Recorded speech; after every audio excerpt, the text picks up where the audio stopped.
Small small particles है पूरे चारों तरफ, ठीक है ना। मैं भी यहाँ मैं भी यहाँ तक ही बनाऊंगा क्योंकि हमको सनसेट और सनराइज करना है, ठीक है ना। नीचे नहीं बना रहा, पर वो ऐसा पूरा पट्टा है स्मॉल पार्टिकल, समझ गया ना। ये पूरा बेल्ट है, ये स्मॉल पार्टिकल्स, ठीक है। नीचे भी स्मॉल पार्टिकल्स है, नो डाउट। पर नीचे भी क्या, जिससे नीचे आएंगे ना वैसे बड़े पार्टिकल भी बढ़ने लग जाएंगे, समझ गए। अरे समझ रहे हो ना, यस और नो। ठीक है, तो ऐसे मान लो कि ये बड़े पार्टिकल्स हैं, और जैसे नीचे आओगे बड़े बड़े साइज बढ़ती जाएगी। अरे यस और नो, क्योंकि धूल में जो जितना भारी होगा वो उतना नीचे रहेगा, है ना। ऐसे मानो आप। देखो मैंने हर जगह तीन तीन बनाया, समझ रहे हो। ताकि भेदभाव ना हो, हर जगह बराबर ही है।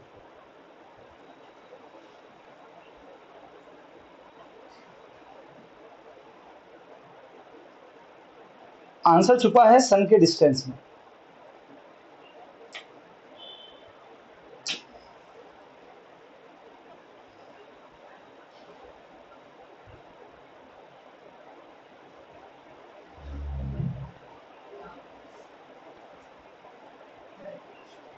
अब देखो, सन सनराइज होगा,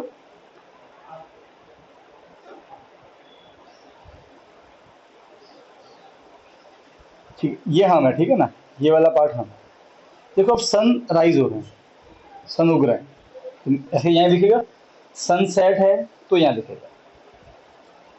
अब इससे में देखो, सन की लाइट आती है, यहाँ से चालू हो गई एंटर करना, यहाँ से लेके यहाँ तक केवल छोटे पार्टिकल्स है, ठीक है, करेक्ट है। तो क्योंकि व्हाइट लाइट में 7 कलर है विप गया,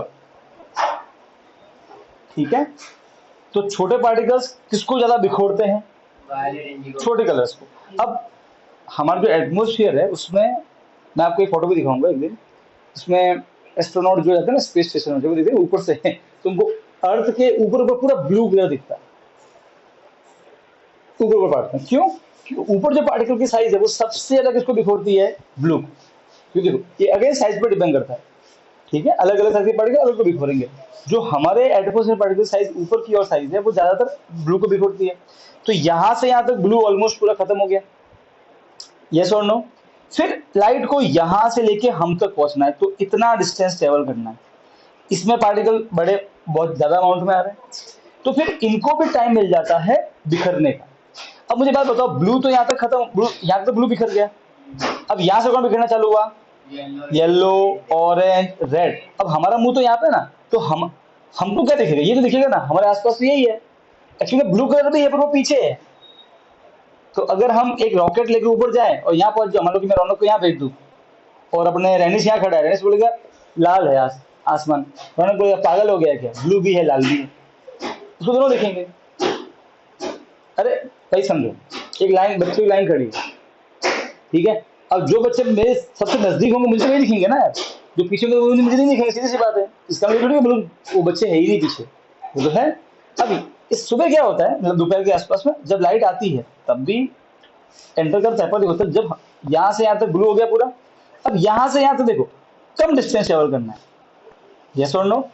तो क्या होता है, ये स्कैटर होते हैं पर ठीक है थोड़े बहुत ही होते हैं, हल्के फुल्के से। मतलब ऐसा मान लो कि अब बच्चे खड़े हैं पर आगे भीड़ भाड़ कम है बहुत, तो मुझे पीछे भी दिख जाएंगे बच्चे। अरे हाँ क्या ना, अगर आगे बहुत भीड़ भाड़ होगी तो मुझे आगे बच्चे दिखेंगे। अब क्या भीड़ भाड़ एक एक का दुक्का खड़े हैं, बहुत गैप है, तो मुझे दिखेंगे हाँ पीछे वो खड़ा है। तो अभी इस समय क्या होता है, क्योंकि डिस्टेंस कम ट्रेवल करना है, तो ब्लू कलर तो देखो, ब्लू तो ऑलमोस्ट पूरा बिखर चुका है, वो हर जगह फैल रहा है, सही बात है।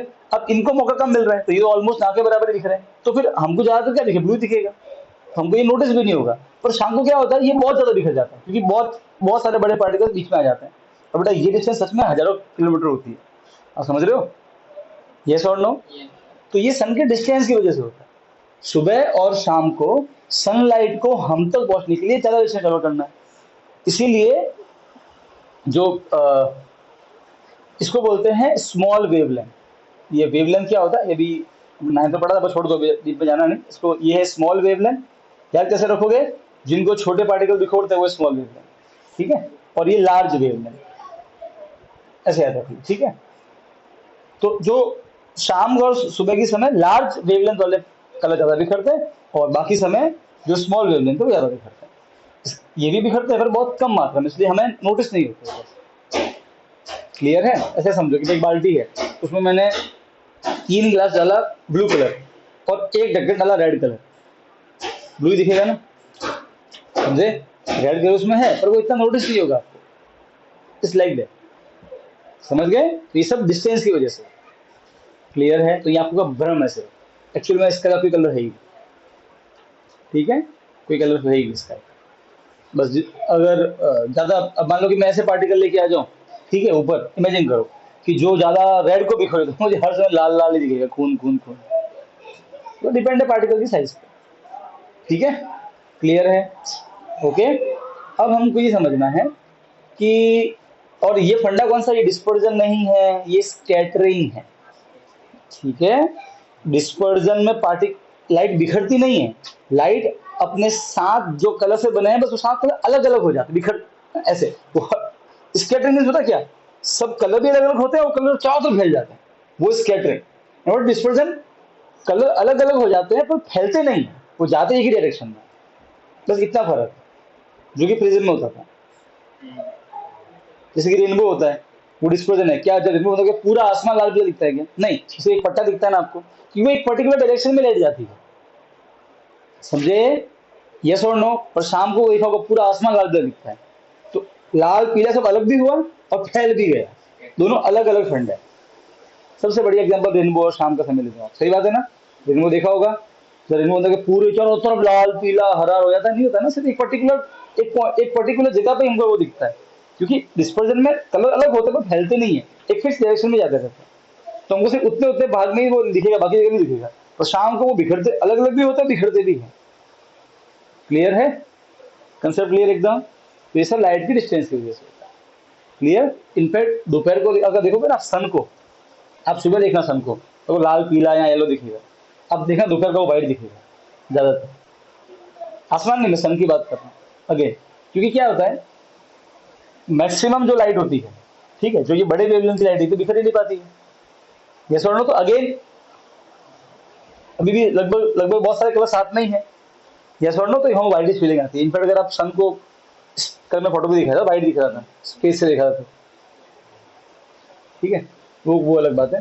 तो इस ये फंडा क्लियर हो गया होगा। अब पढ़ेंगे कि भाई हमको स्टार जो होते हैं वो ट्विंकल क्यों करते हैं, टिमटिमाते क्यों है ना, वो सब पढ़ना है।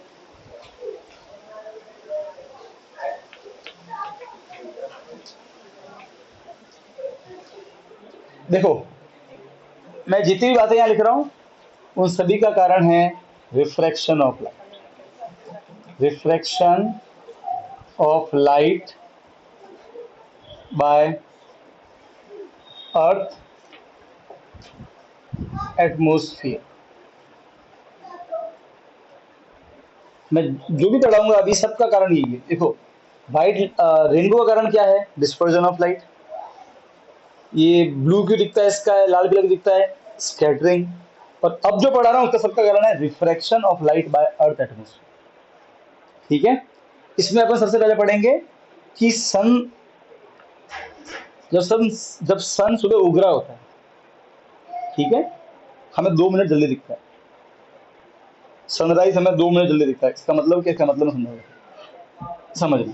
अभी पहले पहले हम समझते कि अर्थ का एटमोस्फेयर समझते हैं, तो ये अर्थ है, ठीक है, और यहां तक इसका एटमोस्फेयर, ठीक है, कोई दिक्कत नहीं है। अब मुझे बताओ, क्या हमारा एटमोस्फेयर स्टार्टिंग से लेकर एंडिंग तक एक जैसा है क्या? नहीं, सही बात है, अलग अलग जगह अलग अलग पार्टिकल्स है। आपको सबको याद होगा, मैंने आपको बताया था 9th में जब मैंने पढ़ाई थी ज्योग्राफी, मतलब जो हवा होती है वो भी अलग अलग होती है, ऊपर हवा की स्पीड अलग होती है। तो आप ऐसा समझो कि हमारा एटमोस्फेयर एक सिंगल मीडियम नहीं है, हमारा एटमोस्फेयर सिंगल मीडियम नहीं है। जैसे कि अगर एक बाल्टी में पानी है तो ऊपर से लेके नीचे तक पानी पानी, तो सिंगल मीडियम है, ठीक है।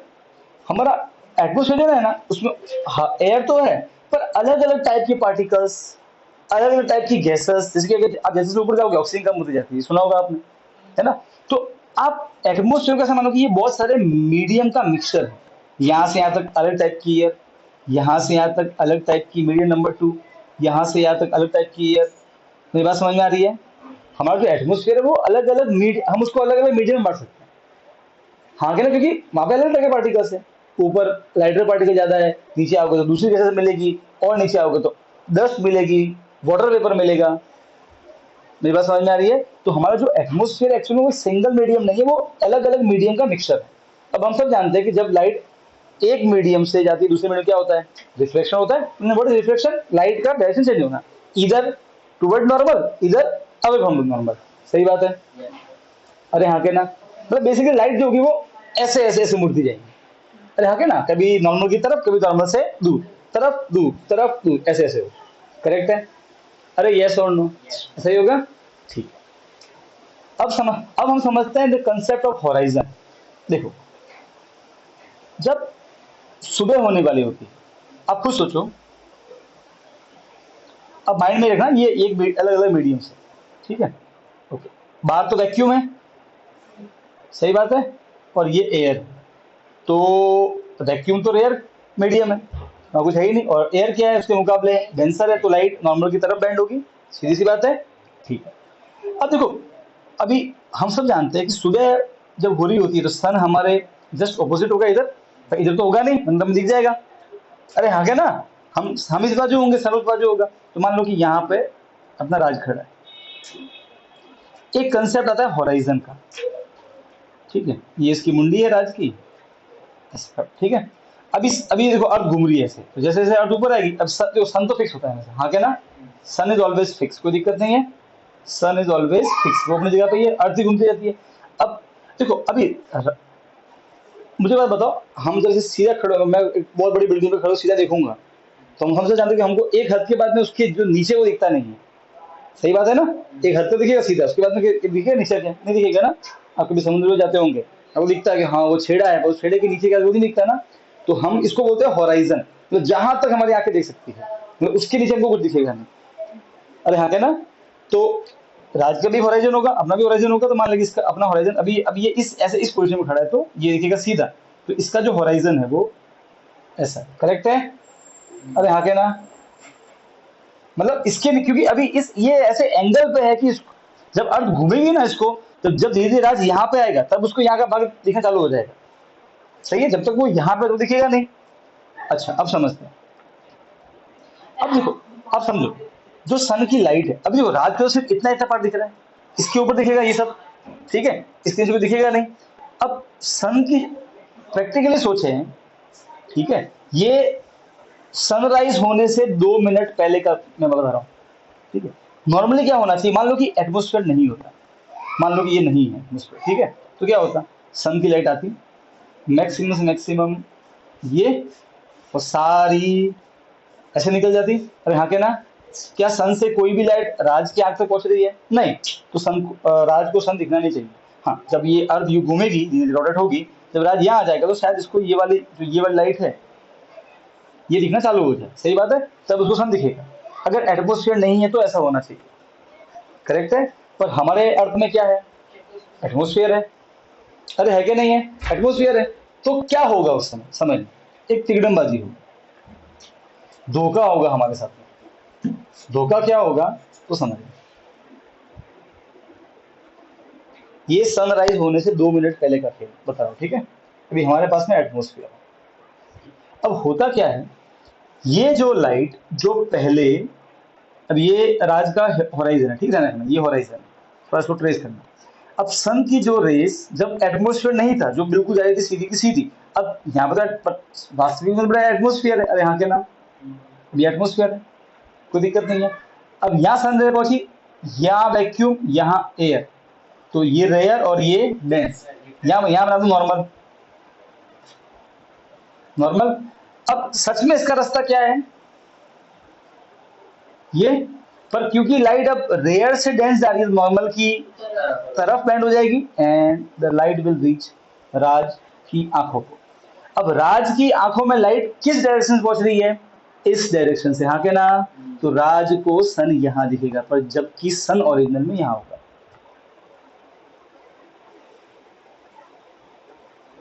समझे? तो सन उगने से 2 मिनट पहले ही, एक होता है एक्चुअल सनराइज, सच में जब सन होता है, जब वो आ जाता है हॉराइजन के ऊपर, और एक होता है एपरेंट सनराइज, मतलब ये धोखेबाज वाला सनराइज हुआ। अभी भी सन तो उसी जगह है, नीचे ही है, दिखना नहीं चाहिए प्रैक्टिकली। अगर मान लो कि आपको सन दिख रहा है इस समय और मैं हवा गायब कर दूं तो सन गायब। अरे कहाँ गए, हवा सन दिखेगा ऐसा होगा। बात समझ में आई? अरे यस और नो, इतना क्लियर है? और सेम टू सेम होता है सनसेट के वक्त। सो एडवांस सनराइज 2 मिनट पहले एडवांस हो जाता है, और डिलेड सनसेट 2 मिनट, सन तो हमारे हॉराइजन के नीचे चला जाता है फिर भी हमें ऊपर दिखता है, तो वो डिले हो गया 2 मिनट का। तो एडवांस सनराइज और डिले सनसेट क्यों होता है? Due to refraction of light by earth atmosphere. समझ गए? सिंपल सा, ठीक है। और आप अगर ऐसा डायग्राम ड्रॉ कर दोगे आपको मिल जाएगा नोट्स, चिंता मत करो, तो फुल मार्क्स। सिंपल इतना लिखना, this is due to the reflection of light by earth atmosphere. As we know that earth atmosphere is denser than the vacuum, and it is a collection of various media, so it bends the light toward the normal, and hence the light enters into our eyes before the sunrise. Clear है?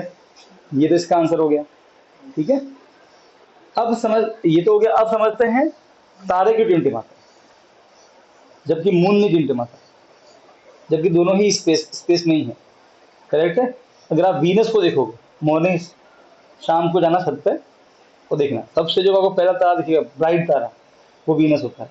उसको morning और evening फर्क होता है। बाकी सब तारे आपको ऐसे वो ऐसे लाइट बल्ब चालू का चालू, ऐसा क्यों? तो जितने भी प्लैनेट्स है अगर आप उसको ऑब्जर्व करोगे टेलीस्कोप से, तो वो ऐसे दे विल नॉट ट्विंकल, टिमटिमाएंगे नहीं, ठीक है। स्टार्स जो भी टिमटिमाना होगा ना वो स्टार्स है, और जो भी से जब नहीं हो रहा है वो प्लैनेट है, समझ सकते। तो क्यों ऐसा क्यों होता है भाई, है ना? ये स्पेशल कंडीशन क्यों है प्लैनेट्स के लिए, तो समझते हैं। देखो अभी हमने ये समझ लिया कि अर्थ का जो एटमॉस्फेयर है वो अलग अलग मीडियम का मिक्सचर है। ये भी इसका कारण भी अगेन रिफ्लेक्शन ऑफ लाइट ही है। तो देखो अपने आपको समझाता हूं, कौन हमारे ज्यादा नजदीक है, तारे या प्लैनेट्स? प्लैनेट्स। तारे तो भाई हमसे बिलियन लाइट ईयर दूर है, लाइट को भी वहां से हम तक पहुंचने में मिलियन साल लग जाते हैं। लाइट 1 सेकंड में कितना चलती है? 3 लाख किलोमीटर। तो सोचो 1 साल में कितना चलेगी, कितना डिस्टेंस। उस लाइट को उन तारों से हम तक पहुंचने में मिलियन साल लग जाते हैं लाइट को। मतलब कि भाई ये मैं बोलूं कि मुझसे क्षत्रिय का घर 1 लाइट ईयर दूर है, मतलब अगर क्षत्रिय अपने घर से लाइट को छोड़े तो वो मुझ तक पहुंचने में 1 साल ले लेगी लाइट, जिसकी स्पीड कितनी है? 3 लाख किलोमीटर पर सेकंड।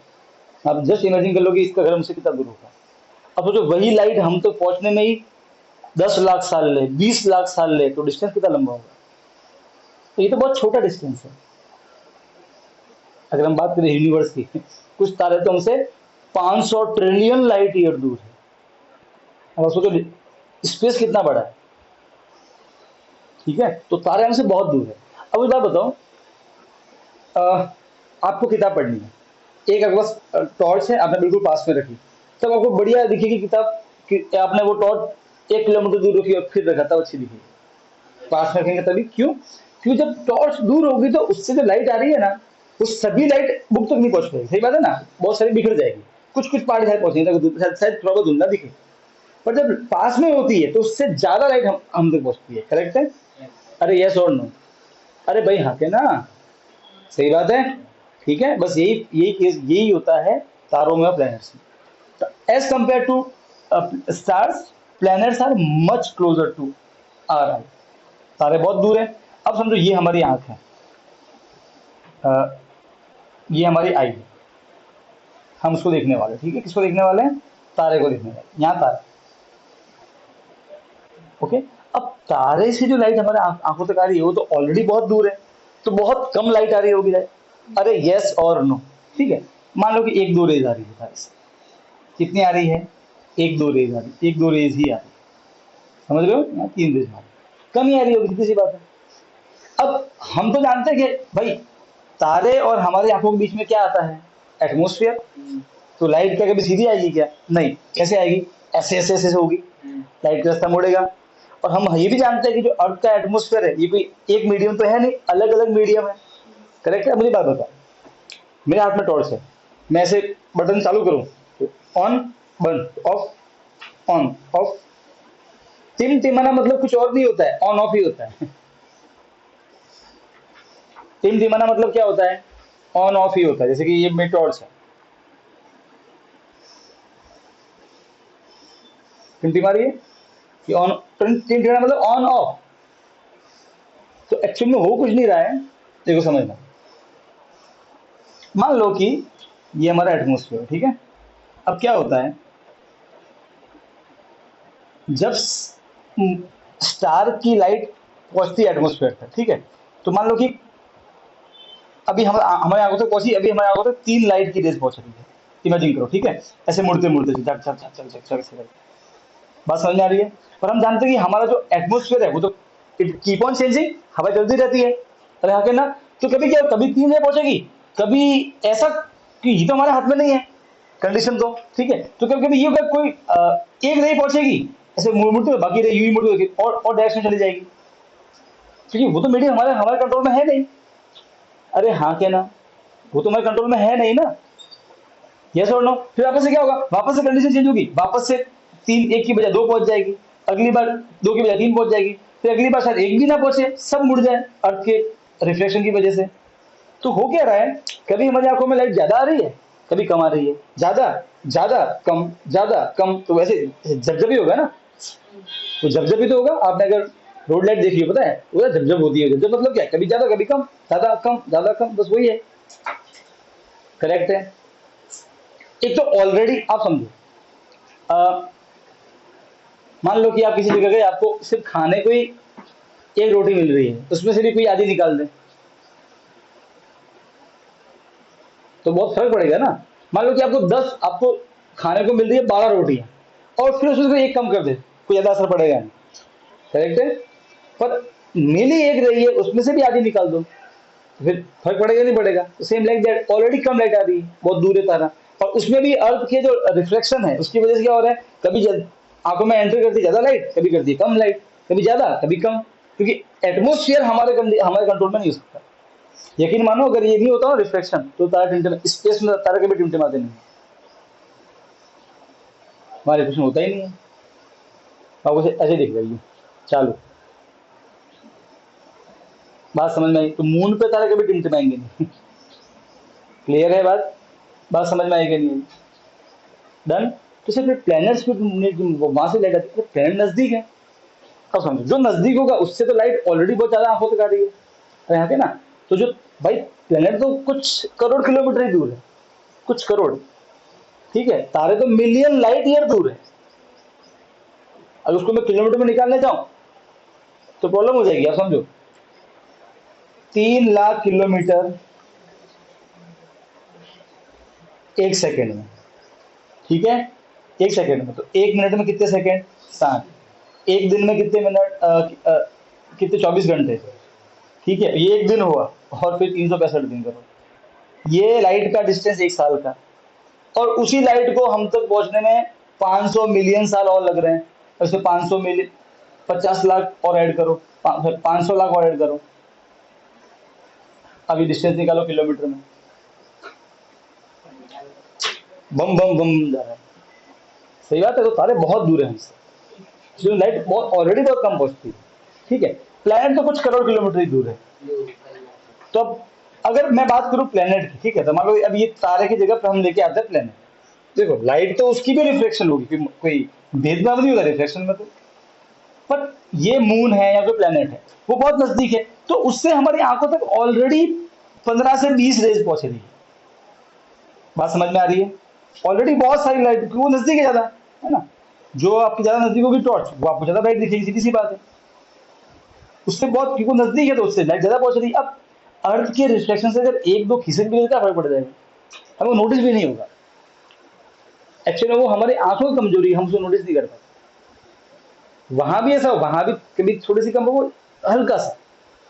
अगर आप, सुबह बल्ब है, बल्ब, उसको कभी उसका कभी वीडियो उतारना स्लो मोशन में, फ्रेम को रखना 100 पर सेकंड, आपको बल्ब ऐसा ऐसा दिखेगा। कभी देखिए स्लो मोशन में बल्ब देखा, यू होता है, कभी वीडियो उतारा हो तो देखना आपको ऐसे ऐसे होता दिखाई देगा बल्ब। एक्चुअली बल्ब भी ऐसे करता है, पर बल्ब हमारा बल्ब भी कोई light, it it it does not keep on emitting light continuously. Actually में वो छोड़ता है कुछ बहुत फ्रैक्शन ऑफ सेकंड के लिए, वो बंद बंद कर देता है, वापस छोड़ता है, पर वो हम नोट नहीं कर पाते हमारी आंखों से। उसको देखने के लिए हमें ना उसको उसका वीडियो उतारना पड़ेगा। कौन से फ्रेम में? 100 फ्रेम पर सेकंड उसमें अगर वीडियो उतारेंगे तो बिल्कुल slow motion, ultra slow motion, तो आपको वो बल्ब बल्ब भी सकेगा, छप छप छप छप छप छप। पर हमें नोटिस नहीं होता, तो वो हमारी आंखों की कमजोरी है। तो क्या होता है, प्लैनेट से already planet are very closer to us, hence much amount of light, large amount of light enters our eyes, okay, due to atmosphere reflection. Small fraction of light rays deviate from our eyes, okay, but we are not able to notice them, वो हम notice नहीं कर पाते। Yes और no? इसलिए हम महसूस नहीं होता कि ऑलरेडी, मतलब इट्स लाइक दैट ना, कि आपके पास 20 रोटी या किसी ने 2 रोटी निकाल दी, तो फर्क नहीं पड़ने वाला उसकी जैसा। तो भाई हाँ भाई, 10 करोड़ रुपए किसी के पास, मैं 100 रुपए चोरी, क्या फर्क पड़ेगा उसको? अब किसी के पास 100 रुपए ही है, मैंने 40 निकाल दिए, फर्क पड़ेगा? जबकि चोरी मैंने कम की है, इस बार 40 की है, वहां 100 की है, उसको उसको उसको बिल्कुल फर्क नहीं पड़ने वाला। यहाँ पे 100 की 40 की है, ढाट ढाट के मर जाएगा वो। सही है, ऐसा होता है, इसलिए ऐसा दोनों समय रिफ्लेक्शन होता है। क्लियर है? तो why star twinkles due to the reflection of light by earth atmosphere. ठीक है। अब सन की तरह तारे भी हमें अपनी पोजीशन में दिखाई देते नहीं, वो जिस जगह होते हैं वहां दिखाई देते नहीं, वो किसी और जगह दिखाई देते हैं। क्यों? सेम अर्थ का एटमॉस्फेयर का रिफ्लेक्शन। तो समझना,